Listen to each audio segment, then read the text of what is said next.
With her trademark chunky glasses and journalistic acumen, Rachel Maddow has been hosting The Rachel Maddow Show since 2008, turning it into one of the highest-rated programs in cable news. But while her deft political expertise and storytelling has attracted millions of diehard television viewers, she hasn't been perfect. What happens when you investigate the investigator? Here's a look at the shady side of Rachel Maddow. The scoop that wasn't. After months of speculation about President Donald Trump's personal finances, the internet went into a frenzy on March 14, 2017, after Maddow tweeted, "Breaking, we've got Trump tax returns. Tonight, 9 p.m. Eastern Time. MSNBC, seriously."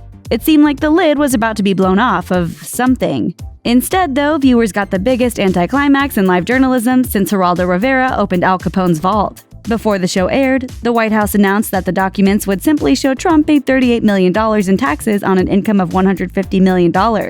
And by the time Maddow got around to showing the tax forms, they had already been posted online by the Daily Beast. About the only news that was actually broken during the segment was the fact that the pages Maddow had in her possession had client copy stamped on the front, prompting her guest, journalist David K. Johnston, to suggest that Trump may have leaked the documents himself in order to get good press. Donald has a long history of leaking material about himself when he thinks it's in his interests. Whoops. She blames you. Maddow's anticlimactic presentation of Trump's tax returns stirred up some backlash against the MSNBC star, including plenty of late-night jokes. Rachel took us on an emotional roller coaster because, like a roller coaster, at the end, you're right back where you started and feeling a little queasy. But she pushed back against critics, blaming her audience for having unrealistic expectations. She told the Associated Press, "Because I have information about the president doesn't mean that it's necessarily a scandal. It doesn't mean that it's damning information. If other people leapt to that conclusion without me indicating that it was, that hype is external to what we did." Saving Joy Reid.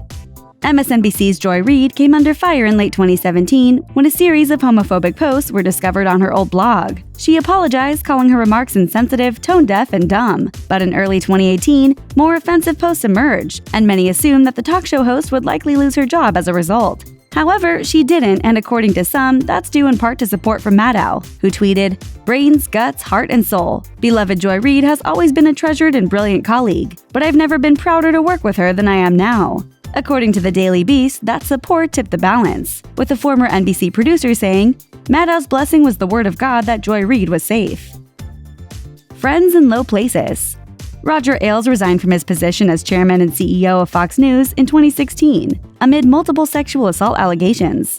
After receiving $40 million to walk out the door, he joined the Donald Trump campaign. So it was a surprise when, after he passed away in 2017, one of the most heartfelt eulogies came from Maddow. During an interview with Access Hollywood, the MSNBC host said that the media mogul was a friend and mentor. Maddow stressed she didn't want to, quote, dismiss any of the serious allegations against Ailes, but also wanted people to know that he had a different side to him. According to her, that was professional and supportive. It's interesting because we were always obviously on very different ends of the ideological spectrum, and we stayed in pretty close touch. I considered him to be a friend. That didn't go over well with many, but Maddow addressed the backlash on The Howard Stern Show, saying, "There are a lot of people who are mad at me for saying anything nice about him, given the other things we learned about him before he died." I'm not downplaying those things to also be able to say, listen, this is a true thing about the way he interacted with me, and he was a friend. Someone give her a map. In October 2017, U.S. soldiers in Niger were ambushed by roughly 50 Islamic State militants, leaving 4 Green Berets dead. In response, Maddow aired a segment tying their deaths to a recent travel ban Trump had issued regarding the nation of Chad. Chad, you see, is actually a U.S. partner in counterterrorism and had a number of troops stationed in Niger. After the travel ban, though, they pulled their troops out. Critics claim there were a couple major problems with Maddow's theory, though.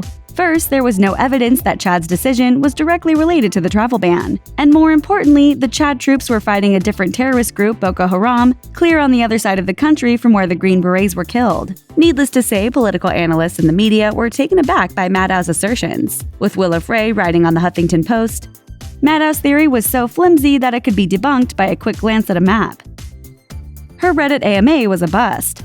Finally, perhaps Maddow's biggest scandal of all came in 2013, when her Reddit Ask Me Anything was panned by some members of the internet community because she didn't answer enough political questions for their taste. The session was so poorly received that an MSNBC spokesperson released a statement defending it.